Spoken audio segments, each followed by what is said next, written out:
voice. Welcome. Hey guys, how you doing?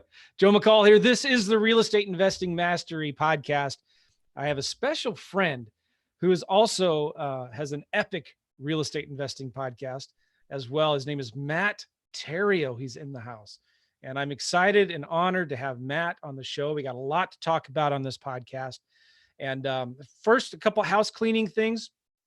Number one, a lot of you guys are watching this as we're recording it right now in YouTube and Facebook and the Periscopes even. So please do us a favor.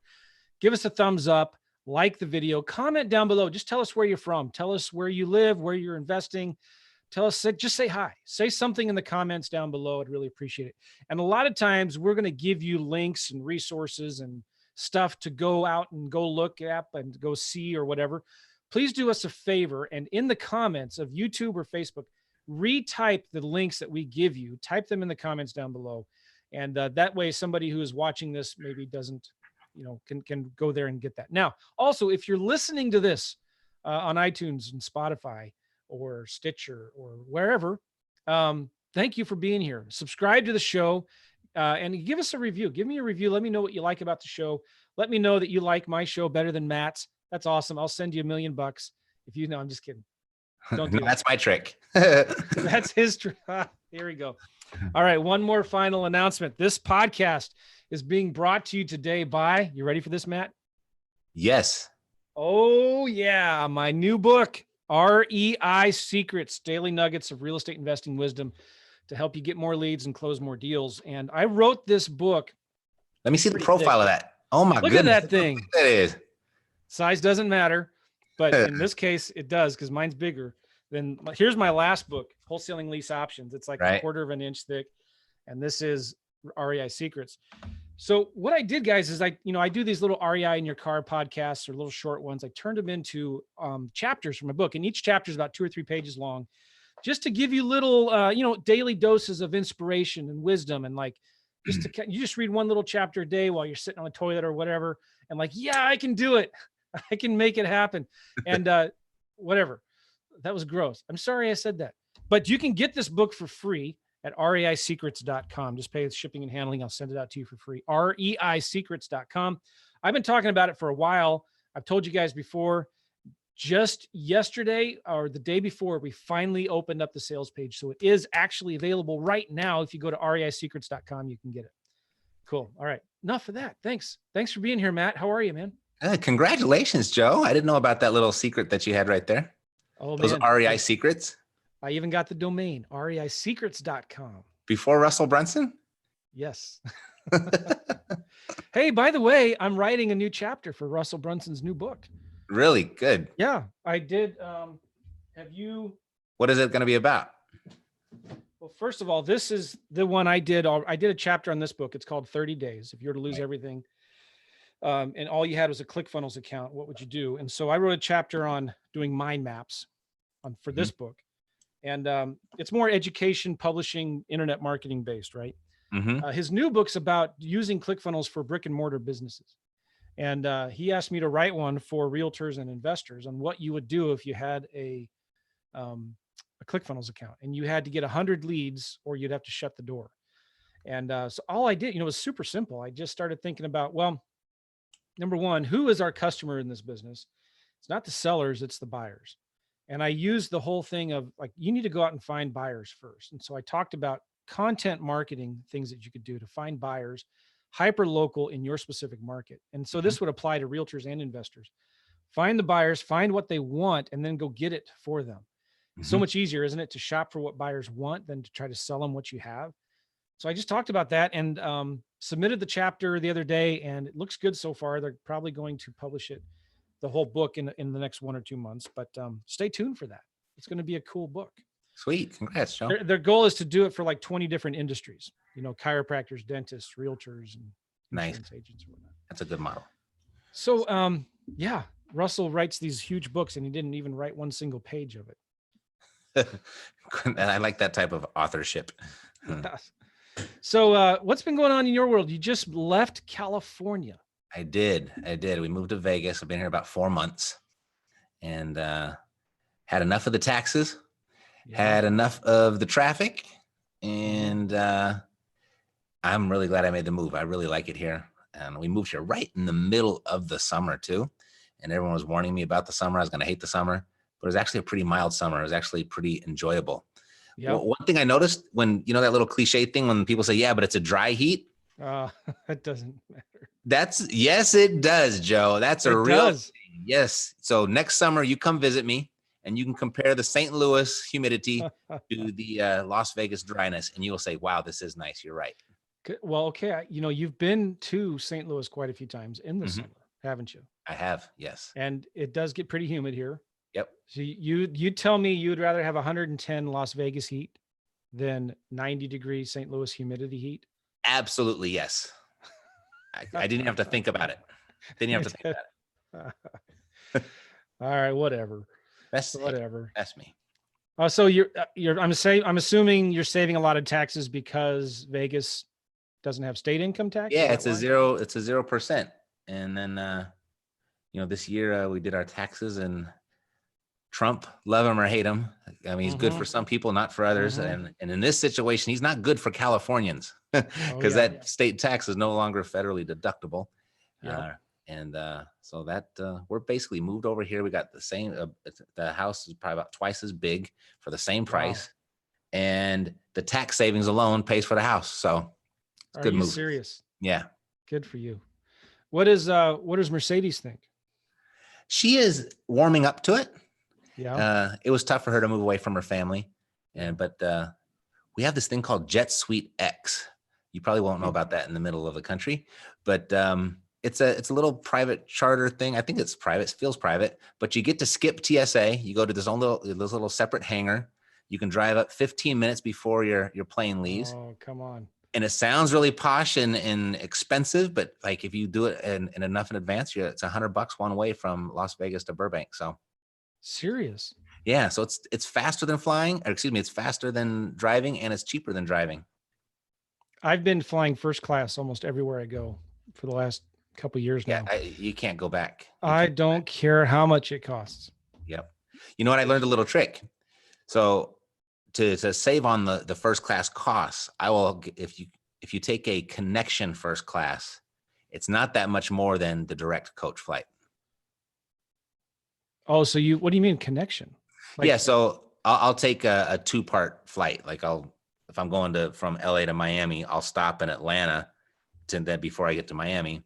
And by making that connection, that 2-part flight, it's actually not that much more than coach. So you'll get out at Atlanta. You won't finish the second leg of the flight. No. I'm definitely going to Miami in that scenario. Oh, okay. I might have an hour layover, so I just go to the bar, have a drink, and then get back on the plane. There is a service. Have you heard of this? Where you can, it shows you, I should have looked this up. I can find it in Evernote here. It shows you, like, you can go buy tickets to, I got to get this. Airline. Okay. Plane tickets? So what it gives you something lag. Dang it. I don't know why I can't find it. It's where let's say you want to fly to Miami. Mm-hmm. No, let's say you want to fly to Atlanta. Okay. Mm-hmm. It's sometimes cheaper to buy a flight to Miami that has a layover in Atlanta. Okay. Mm-hmm. And so when you have your layover in Atlanta, that's really where you want to go. You just get off. You just leave, right? You stay there at the airport. I mean, you leave. And so this company does that. So you tell it where you want to go, and it'll give you all of the flights. I'll find it here when you're talking. I'll look for it, but it gives you all of the flights. And the major airlines were suing this company for it. But they won because I forget why. There's a bunch of other industries that do this, and they're not breaking any laws. There's no restrictions against that. I'll find that link and I'll tell you guys about it here soon. But this is the Real Estate Investing Mastery podcast, not flying on airplanes. But we have to travel to the real estate. So that's exactly right. So what do you got going on in your business? You're still doing deals in multiple markets, or where are you focusing on right now? That's pretty much Mercedes area. She's handling the turnkey. She's still in probably really active in 6 different markets Okay, and cool. helping busy professionals build a portfolio so they can retire early is kind of the whole thing around her world. And then now that I'm here in Vegas, though, I'm back in the streets. I'm in a market where I can actually work and generate cash flow. Couldn't do that in LA for so long. So And so Mercedes is doing the turnkey business, helping clients find turnkey cash flow rental properties in other markets. What's your website in case people are interested in that? oh boy, Is it still Cash Flow Savvy? Cash Flow Savvy, yes. I Yes, thought you asked cashflowsavvy.com. cashflowsavvy.com. Yes. And I've wholesaled some houses to you guys. I don't know if you remember that. It was a long time ago, probably back in 2014, Yeah. 2013. Yeah, we were buying from everybody in St. Louis, but I know we bought some from you. Yeah. And we were selling turnkey properties that you were turning around and selling to cash buyers, investors that were looking for good long-term cash flow. Are you still doing business in St. Louis? Just curious. Yeah, I just bought 4 myself in St. Louis. Nice. And let's see. So Mercedes, your wife, are you guys married? It's none of our business. Never mind. Don't ask me. All right. Okay. Sorry, I even asked. Maybe you are, maybe you aren't. None of our business. All right. Sorry. Well, then, so what you're doing now, your own deals in just Vegas. You're not going virtual. Ah, wow. Right. So you're doing the old belly to belly appointments now with sellers. Yes. Too? It's you're kidding so me. invigorating. I'm loving it. I'm loving it. Back to the dark side. Yeah. Good for you. So like, why? You know how to do deals over the phone, Yeah. Why? There's several reasons. One, I think it makes me a better coach. Mm-hmm. 2, it helps me stay up to date. It helps keep me sharp. I do the ground and pound school with Jeff Garner in St. Louis. Yeah. It's about negotiating with sellers. And, in that very first one that we did, I got really clear as to how rusty I got and how, if you don't use practice, it, you get rusty. You lose it. Absolutely. So there's that. And I like this market, with the Raiders moving here, they say there's about, in the next 3 years, the population is going to double in Vegas, which sounds extraordinary to me. Yeah. There's right now, I just heard, and I'm still learning the geography here even. So I don't know too much just other than what I hear. But apparently there are more jobs right here now than there are residents. More jobs available. Wow.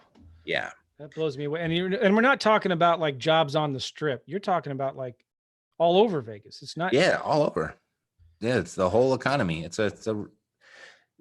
What I've learned is the strip is a very small part of Las Vegas. Yeah. That's where everyone comes to see.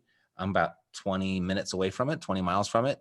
So I live in it looks like little town, rural USA. And, it's a little bit newer, but everything's nice and clean and neat and kids running around and doesn't look anything like the strip.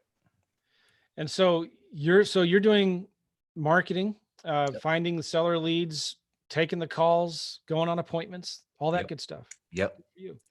Yep. So what did you do when you moved there? Talk a little bit about, kind of what did you start doing? How did you do the research? How did you figure out what you were going to do for marketing? Sure. So I'm actually documenting the first 30 days because I have 3 clients here, our REI Ace clients that were in Las Vegas, and all of them kind of petered out. And they said it was too hard here. It was too competitive and you couldn't do any deals. And so I kind of came here on a mission to, okay, let me go see how difficult this market really is.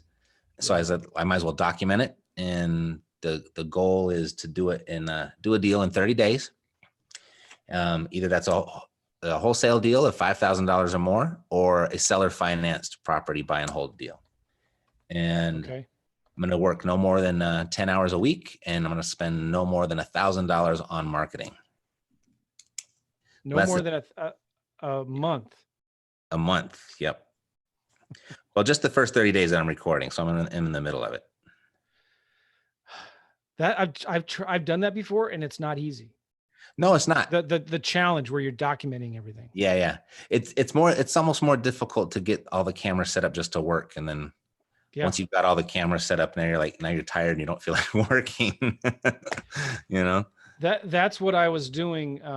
When I was doing it before, I was trying to document my process, and I'd have a 5-minute seller call, and it would take me 30 minutes to redo or set up that seller called and publish it.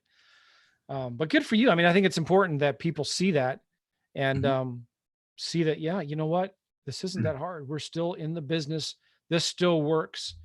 So what are you doing then? Do you mind sharing a little bit about kind of marketing that you are doing? Sure. So I am doing 10 Craigslist ads a day. So I'm starting there. You're posting 10 Craigslist ads a day. Yep. Okay. I am doing, let me write down the 10 Craigslist ads a day. I am doing 10 LOIs wrapped in a yellow letter a day. So you're sending a letter of intent with a yellow letter to who? Yep. So I went and got my downloaded everything I possibly could from my 4 zip codes in PropStream. Headed over to a property list manager to stack them. And I'm just starting with the biggest number, the ones that have the most in common, and working my way down. So I've got, I'm still working through properties that have like 5 factors in common right now. So doing that. And Are you handwriting these letters or just printing them? I'm handwriting them. It's fun, dude. It's fun to go back to the basics. That's a quote that I heard from Joe McCall one day. Brilliant at the basics. Brilliant at the basics. Yes. Then doing the driving for dollars. The app. Nice. Are you doing the deal machine? Yep. Very cool. And doing that. And then I'm writing at least 1 offer a day through my realtor friend. And to MLS properties. Yeah, to MLS properties that have been on the MLS 90 days or longer. Okay. And we're sending full, full price offers with principal only seller finance terms. Oh, I love this. Yeah. Did you hear what Matt just said, guys? Check this out. This is gold. And this is something we're actually doing right now. I'm sorry, getting my screen back. Here you go. This is something I'm doing right now as well. We pulled a list of free and clear properties that have been owned by owner occupants or absentee owners, both. They've owned it for over 20 years and their age was over 55, I think. And we've got a bunch of them. Free and clear. Did you know 1/3 of all the homes in the United States are owned free and clear, right? I did know that. That's from the US Census. Yep. So then they've owned them for over 20 years. What does that mean? A lot of deferred maintenance. Okay. And they're getting elderly. They're wanting to move. They're free and clear, lots of equity. We're sending them a letter, and these letters, I've done this before a couple of times. In this new batch I'm doing right now, I found a student to partner with me on it who does a lot of owner financing. So we're sending a cover letter that says, hey, we're gonna make you an offer. I know this is strange. This is out of the blue, but it's okay. We want to make you an offer for full price on your house. In fact, we say on there, we'll buy your house for Zillow value minus repairs. And we'll give you full price. We say we give you full price for your house, which is Zillow value minus repairs or something like that. And in the offer, it's a 1-page letter of intent. Okay. And we put on there, we got like 4,000 or 5,000 of these properties. I paid somebody on Fiverr to go and scrape all of them from Zillow and give me the Zestimate and the rent Zestimate. Okay. And then we made them an offer at the Zestimate price. And then for the payment, we did half of the Zestimate rent. So if the Zestimate says it rents for $1,000, we told them we'd pay them $500, principal only payments. And we're sending these offers right now. I've done it before, not a huge response, but holy cow, the calls that I did get, they're like, this is interesting. Tell me more. Like, I was getting ready to sell my house and you're telling me I don't have to clean it up or fix it up and you'll do owner financing. I don't have to pay capital gains taxes on this thing. That's what they're thinking. They would rather get monthly income from these properties and not worry about being the landlord, right? You get monthly income from these properties and you're buying it owner financing. So they're not going to get any calls from the tenant to fix things, to replace things or whatever, right? They're just being the bank. They go crazy over this. It's amazing. I'm excited about this. We're doing this for land right now. We're just sending blind offers. Why not send blind offers for houses as well that are free and clear on terms, right? Well, how much are you offering down? Oh, for the down payment? Uh-huh. We didn't even say anything. Oh, you know what?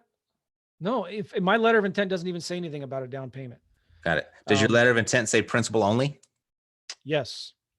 No, what it says is, I can pull one up here. I don't want to waste people's time. I don't say that. I think we said, we'll pay you $500 a month until paid, I think is how we phrased it. Got it. Yeah. That's good. I like it. Yes. Something like until paid. And, but anyway, I love owner financing. And I think, Matt, you're really onto something, especially in a competitive, difficult market like Vegas. You look at all the competitors out there. What are they all trying to do? They're trying to get properties at 60, 70 cents on the dollar. Yep. Right. And you're now able to come to these realtors and say, listen, you got a client wants to sell their house. It's been on the market for 90 days. I can give them the price they want if they're willing to do owner financing. Right. Mm-hmm.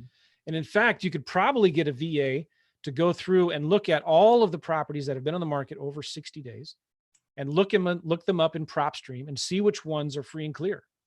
See which ones were bought over 10 years ago. And if you have too many, you could just focus on those, have the VA do that and send offers to the realtors, right? Oh, I love that. Sweet. Now that's awesome. So I just want to get one a month is all I'm shooting for. Mm-hmm. And if I get some others that I don't want to hold, I'll wholesale those. But I'm trying to add one property to my portfolio per month. Here's something, Matt, that I wrestle with. Like, we both coach a lot of people, and we're always trying to get them to focus on focus, right, and not chase shiny objects. Mm-hmm. One of the things I think we struggle a lot with coaches is we're telling people to focus on one thing, right? But when you're talking to a motivated seller, well, you can offer cash, you can offer lease option, you can offer owner financing, you can do subject to. How do you navigate through that when you're working with somebody or even in your own deals? Do you take the philosophy like you should just only make one offer, you should just have one thing that you're doing, or do you say you should make multiple offers? How do you navigate that? Sure. So what we're just talking about right now, these are just blind offers going out. So I'm going for just the seller financing situation. But when I'm get the appointment and I'm belly to belly, then I'm definitely going for the equity position. I go for that every single time. Okay. And then I've got 5 different ways that I ask for it before I move on to my next structure. And typically I'll just segue into, if we're going back and forth and we just can't meet on the price, then I'll say, okay, well, if I gave you your price, how much of that do you need right now? Mm. And then that will go into, well, what do you mean? Right. So yeah, ideally that's what I'm looking for, the response. Nice. But that's how I make the transition. There's a lot of tired landlords in Vegas. If you were to go right now and look in Zillow, you normally, when I'm looking at a city, you got a little area like this, and there's, a couple dozen red dots in that little area for rentals, But right. If you go look on Zillow in Las Vegas, that whole box is red. Like there's so many rentals, it's ridiculous, which is a good thing. Why? Because of all of the groups of sellers out there, what is the one group of sellers that's most likely to be motivated to want to sell? People that have a vacant house. Vacant houses, and a lot of them are landlords. One of the things you should try to do, Matt, if you want my opinion. Tell me, Joe. I never know what to talk about. Look up the rentals on Zillow that are listed by property managers, or it doesn't matter. Look up the rentals on Zillow in your target zip codes and send the owner a letter. Yeah, we already do that. We do it's called our frustrated landlord attraction marketing. So, nice. Our SLAM letter. And here's the thing. Yeah. I do this thing called 5 leads in 5 days challenge, right? I do it. I've done it a couple of times. The first thing I tell everybody to do, go to Zillow, find the rentals and send 20 handwritten letters. We're getting students in there, Matt, that are telling us they're getting 15 to 20% response rates. 15 to 20% on a handwritten yellow letter. Direct mail doesn't work anymore. What do you think about it? These are rental properties. They've been vacant for 3 months. The seller, the owner, the landlord just put in $5,000 to clean it up. And now they're going to have to pay the property manager another full months of rent after they get the tenant. The property doesn't need any work. And you call them and say, hey, I can give you full price for your house. When you want to talk? Yep. Love it. Yep. Well, here, I'm supposed to be interviewing you, Matt, and I'm doing all the talking. No, that's good. I was taking the coaching, Joe. I wrote it all down, but that one we already had. We already doing that one. Yeah, it works, man. It works really, really well. Yeah. Our cover letter kind of addresses all their pains too. Like, hey, I know what it's like to have a vacant house. I'm an investor too. Oh, Would oh you be yeah. open to selling if we could get you really close to what you had net on your cash flow anyway? And Nice. that's how it goes. All right. So you're going back to the basics, right? You're sending marketing to Yep. sellers. You're posting Craigslist ads. You're driving for dollars. What happens, Matt, when the phone rings? Oh, it's I say hello. Ha! And then Oh, you don't let it go to voicemail? no, I answer live Oh, why do you do that? because you got to answer the phone on their time. I don't want to sit around and chase voicemails. Oh, I love that. Okay, cool. No, So well, that was it. Oh, you were setting me up. I see. that What was you, a trick question. I I was saw setting what you you up. did there. I was like, well, why wouldn't you answer it? They're calling you right now. Especially guys, and you're in a competitive market. The first thing you can do to stand out above your competition is really simple. Answer the stinking phone, You know how right? many sellers you talk to that, yeah, the other guy never called me back. Like I No, hear that over and over and over and over. I can't tell you how many buyers that we've worked with, right? Mhm. That will tell us, listen, you're the only guys who answer their phone. The reason why we chose to work with you and go with you is because you answer the phones. Realtors don't do it. Property managers don't do it. And wholesalers and investors don't do it. They're the worst. I'd say realtors the worst. Mhm. Wholesalers are second, right? Like for some reason we think of this phone like a cactus or something, Mhm. but answer the phones. That's where the money is, right? Yep. Yep. And I got all So my different phone numbers programmed into my phone, so it comes up on my caller ID. I know who's calling and what it's about, so it gives me a few seconds to prep and know it's game time. nice. Okay. And then if you can't answer the phone, it goes to voicemail. Not a big deal, right? Hmm. Do you wait a couple days to call them back? Always. Oh, do you do a bunch of research and look up the property on Zillow and try to figure out a bunch of comps Yes, that's what and you're before you supposed to call them do. back? No, actually, right after they call me, if I can't get it, 15 minutes later, a ringless voicemail goes to them saying, "Hey, I was on the other line. Sorry about that. Give me a call back. I'm available now." And then if they don't call back 15 minutes later, it gives them a text.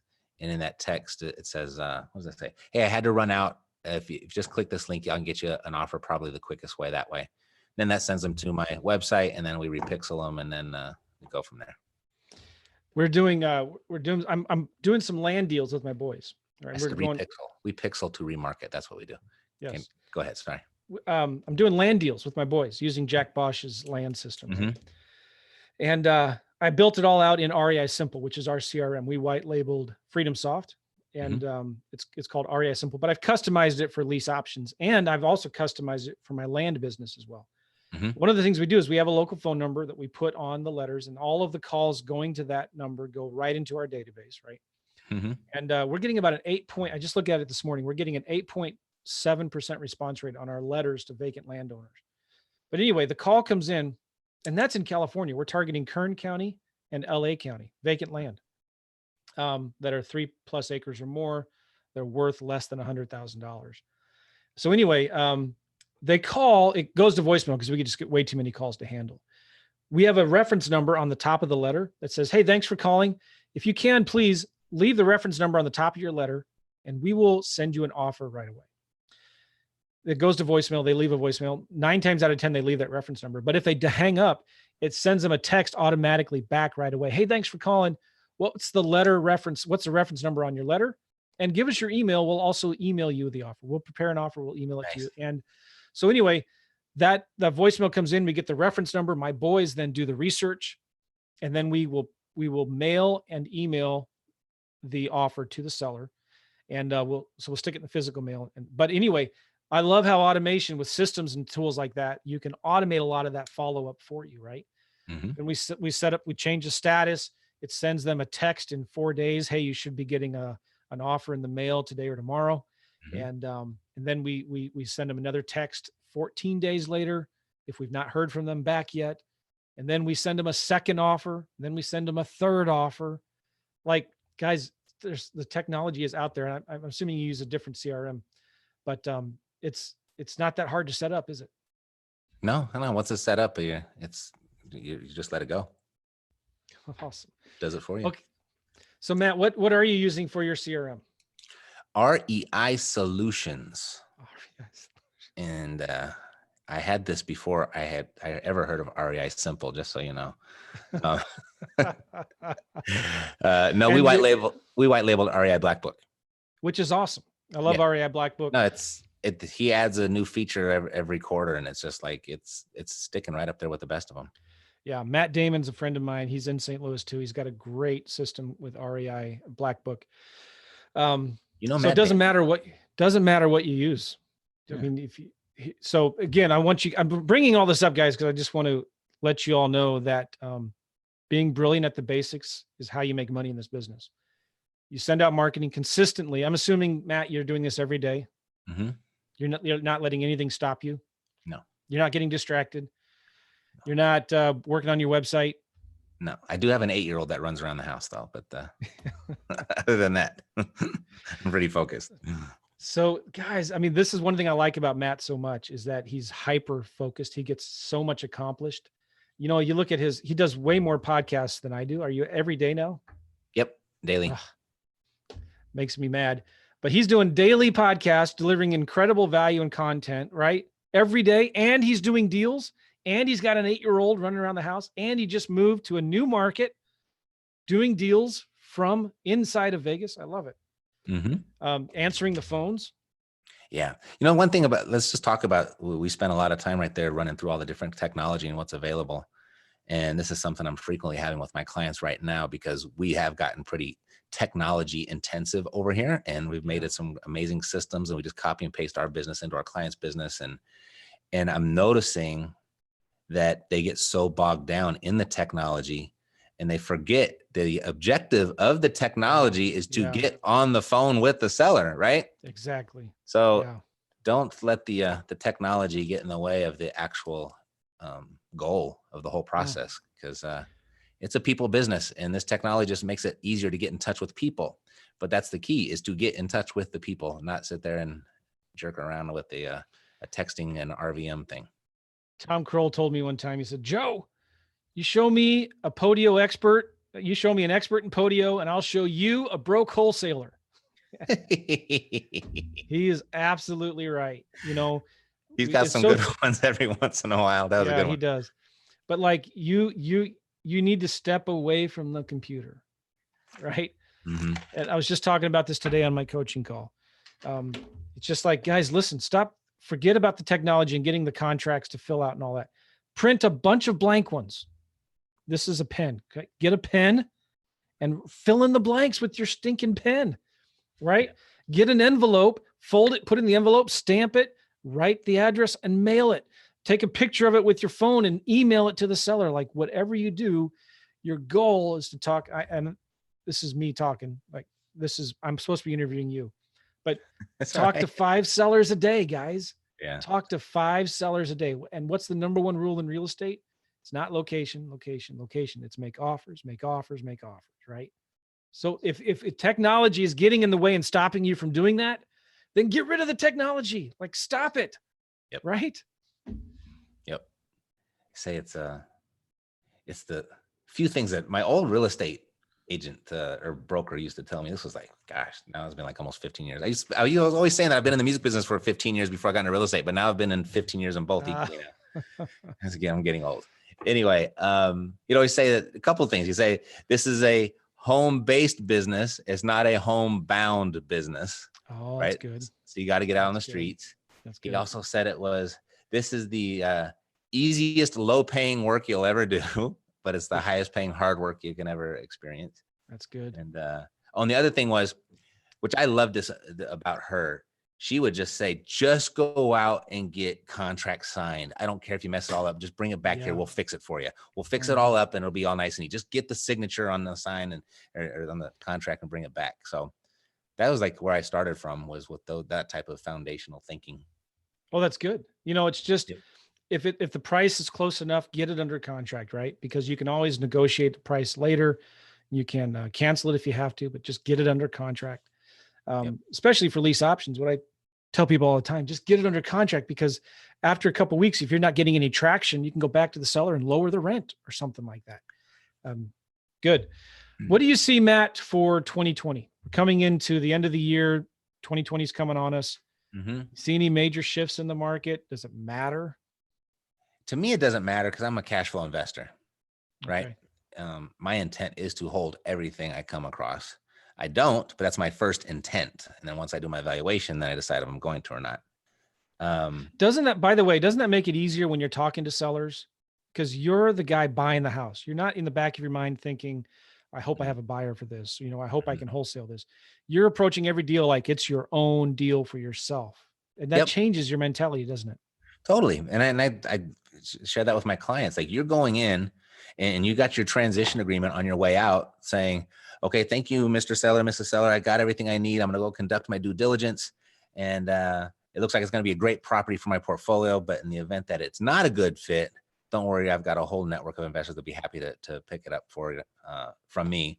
And we'll make sure that we just get your money in the time promised. After all, that's what's most important, right? Yep. Nice.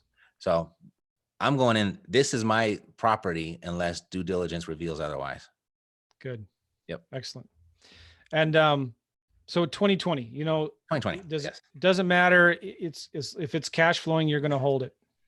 Yeah, I really am. You know that I'm so big on the principal only structure now.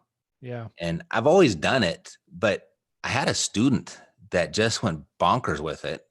And he doesn't even do the 3-option letter of intent anymore. He just makes principal only offers. Wow. Principal only payment offers. And he's a young kid. I think he's like 28, 29 now. Okay, I'll tell you in a sec. I know you're a God-fearing man, so I was like, that's why I stuttered and I was like, should I say this or not? But he just put a strip club under contract for seller financing. But principal only. Is he from Vegas too? Is that where he found No, he's up there in Pennsylvania, but his Instagram has blown up ever since. Oh my gosh. Is he going to keep the business in operation, or what's he going to do? He's going to own a strip club business? Like I said, his Instagram is pretty wild right now, so who knows what the future holds for him. But what he did, and he showed me, like, yeah, he actually became the teacher in some regard, where he had all of these properties. I mean, he had probably, 35, 40 principal only payment properties. And in 2 years, he came to us and asked and said he wanted to do a refi. And his first round of refi, he got 750 grand. And his next round of refi, he got like 600 grand. So that's like 1.4 million tax free because it's a loan. So he's refinancing them into a traditional mortgage. Right. But he got the principal pay down so darn low that he was able to take all that money out and put it in a really low interest rate. He's still cash flowing. He still owns all the properties. Why not just pay them off? Well, he's still building. But that's the cool thing about owning free and clear rental properties. You don't need a ton of them to make great cash flow, right? No, you don't. Well, it depends on how big your dreams are, I guess.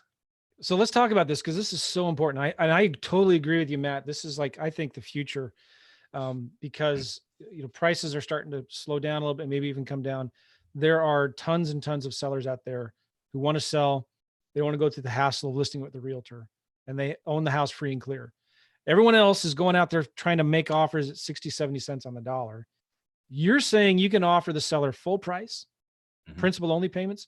So how do you run your numbers? How do you make your offers on these kinds of deals? Well, it's pretty much the traditional wholesaling thing. You take your after repair value, you multiply it by a certain percentage based on your market, somewhere between 70 and 85%. And then let me back up and just say it this way.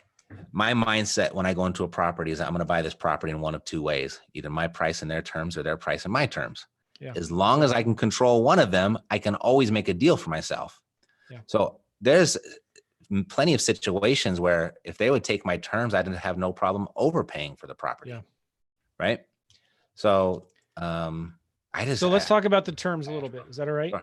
Yeah. Let's say it's a $200,000 house and they own it free and clear and it rents for $1,500 a month. Okay. You offer them 200 grand. How do you structure the payments? Yeah. So typically I will say, I'll give you 10% down and divide the balance up into 300 equal monthly payments. 300, which is how many years is that? 26 years or something like that. Yeah. They always push back on it, so I don't have a problem with it. 25 years. 25 years. 20. Yeah. I was way off. So they're going to push back on that. And then what do you do? Where do you go from there? So I said, well, how about we'll do 200 payments and then I'll balloon the last 100. Mm. And I'll just keep kind of going there because I know that 300 monthly payments typically will allow me to cash flow just about anywhere. Is there a certain dollar amount cash flow that you want to cash flow every month, or does it matter when it's principal only payments? Yeah, I look for an infinite cash on cash return because I know with that type of structure, it might be the cash on cash return there might only be what 10, 12% in that type of deal. But when you factor in all the other profit centers of real estate, it's really like a 35% return. And then you got all the principal pay down, you're up to 50, 60% return. So that enables me to go out and get private money for the down payment, pay them 10%. And I've got this arbitrage where I got 50% left. And I'm totally Okay, well, let's talk about that. Do you mind the private money for the down payment? Mm-hmm. Are you putting that private investor in first position? Yep. Putting the seller in second? Okay. And so you're getting a private investor. No. They go in second. They go in second. Okay. I'm sorry. Good. I wasn't going to say nothing, but maybe you got your thing going. No. You're right. There was a guy, a guru, and I won't mention his name. He went to jail. Oh boy.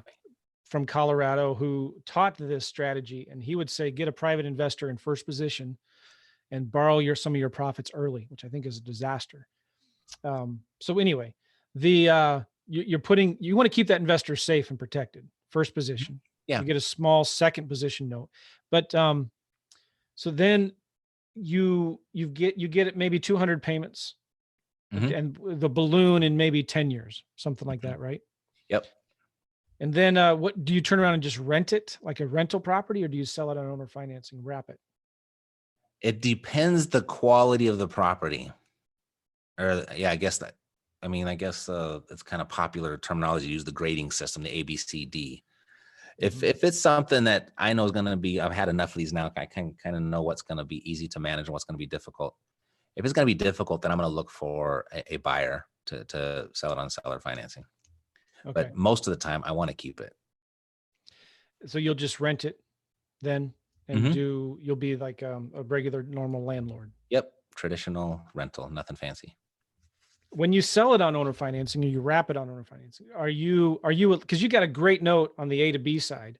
Do you allow them on the B to C side to refinance it in 5 years or like cash you out, or does it? Yeah, I don't have a prepayment penalty. I'll actually do contract for deed on the sale.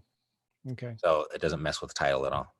So you'll let them owner finance it from you for 30 years if they want. I just make sure it's bigger than the note that I have on with the seller.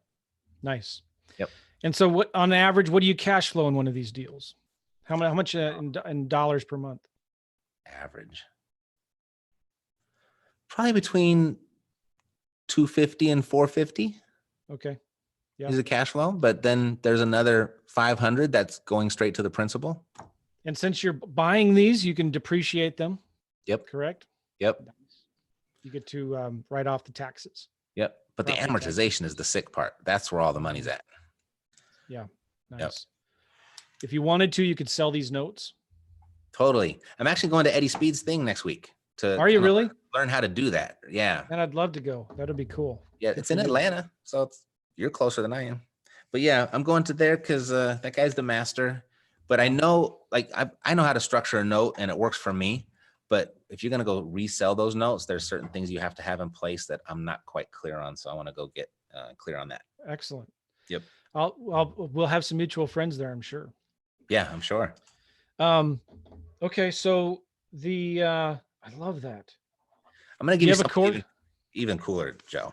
Yeah. Come on. And so a lot of times you will get pushback on the principal only. It's not like just everyone's a sucker for it and takes it. You know what I mean? It's sure. Like, you're like, well, wait a minute. What about my interest? So rather than offering, okay, I'll give you 5%, 6% on an amortized type loan. How about I give you $50 a month interest on top of the $500 payment? $50 interest. But I'm still getting the huge principal pay down. So what interest rate does that work out to be? I don't know. I guess I could figure it out. All I know is I still want that big chunk, $400, $500 a month going towards my principal. So you're saying, how about I give you $50 interest a month on Hmm. top of Yeah, or $100 a month $500 a in month? interest. Exactly. Rather than complicating it with percentage rates. I love that. Yeah. And you could also negotiate if they want interest, you could lower the price a little bit too, right? Price or Yeah. term. So the price and terms, they like a little seesaw. They go back and forth. And then actually something I learned from Eddie about a year ago was to then start tiering your interest. So, okay, so let me cash flow and catch up since I'm giving you all this money. I'll give you $25 a month in interest. My second year, I'll give you $50. The third year, I'll give you $75 a month in interest and tier it like that. And so that's just another little negotiating thing that you have at your disposal to use. I used to have, you've heard of the Red X. The Red It's X. it's not a strip club. No, I have not heard of it. It's called it's the Red X. If you have an MLS subscription, you can get expired listings. So Mm. theredx.com, you can you go out and you plug in your MLS access. They give you expired listings. You might also be able to get FSBOs or something like that, and they'll skip trace it for you. And then it's got a dialer and you can call them. Well, anyway, this is maybe 7, 8 years ago. I got a subscription to it. And I asked them, I said, hey, listen, you can give me all of this data on these properties. Can you also give from the MLS? Can you also give me public record data? I said, well, what do you mean? I said, listen, I just want to know of all these properties that are on the MLS, actives or expireds. Can you tell me what was the last market sale date on those properties? And they said, yeah, sure. Don't tell anybody, but yeah. So they did the thing for me. And I was able to download every week properties that were actively listed and from a spreadsheet see when the last market sale date was. And if I knew that the last market sale date was blank or it was over 10, 15, 20 years ago, that was a property with a lot of equity. And so I never did this all the way, but I started contacting the realtors of these properties. Instead of sending them an offer, I started just calling them or emailing them and saying, hey, listen, I'd like to make an offer on this property. Is it still available? That was kind of my entrance into it. Yeah, it's still available. I'm surprised it hasn't sold yet. Looks like a really nice house. What's going on? Just start building a little rapport and talking to them. And I say, well, this probably won't work, but would they be open to maybe owner financing or something like that? Mm-hmm. And they're always thinking, well, in the back of their mind, they may not say it. They may say, well, what about my commissions?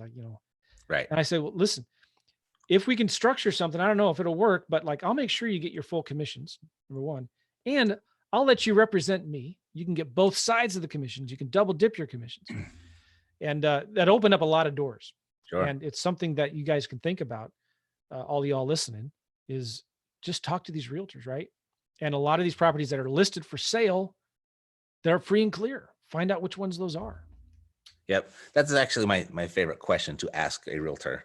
When I'm buying property, that's about the only thing that they're good for is to ask. I said, hey, do you have any listings that would be willing to carry back?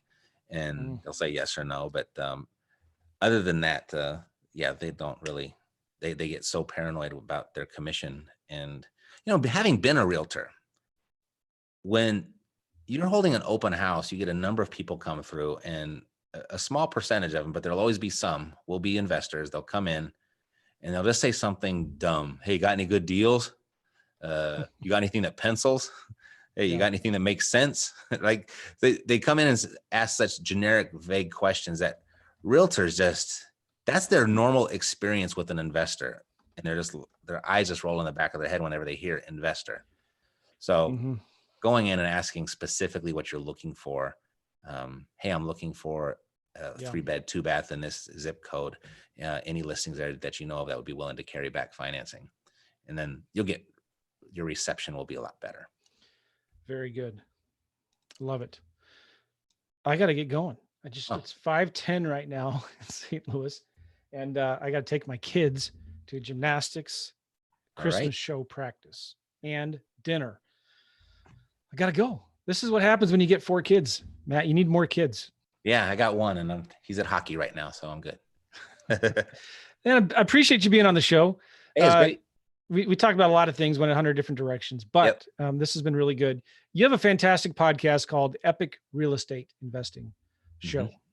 And I want to encourage all of you guys to go and listen to it. I've never listened to one episode that I thought was dumb. Okay.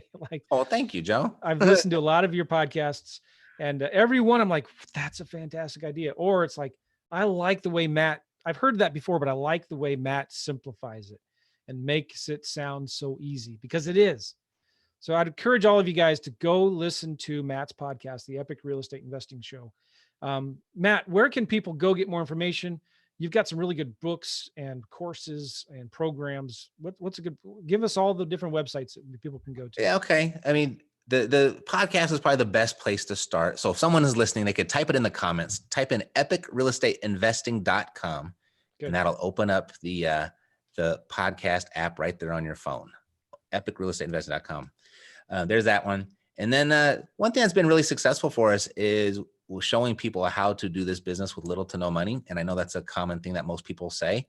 And it's really easy to show people how to do the real estate with little to no money, but it's not as easy to show people how to do the actual business with little to no money. And so we have a challenge, so to speak, over at freerealestateinvestingcourse.com. You make a $100 pledge to yourself that you will complete the course. And if you complete the course, I'll double your money back. And if you post a check inside of the Facebook group, inside of 12 weeks, inside of the first 3 months, I will triple your money back, and I'll have you on the podcast, and I'll make you famous. Free real estate investingcourse.com.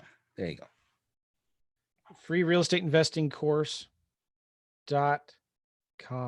I love that. That's like a no-brainer. Yeah. I'm going to pay you to complete my course. So that's in my lease options course. I do the same thing. I have what's called a business completion challenge. And hey, you go through the course, just set up your business and give you your money back. Okay, cool. Nice. Anything final words, Matt? I love you, Joe McCall. Those are my final words. I love you too, Matt, brother, pal, man, dude. All right, man. Go take care of your family, and I'll see you soon. Good to see you, Matt. Take care, man.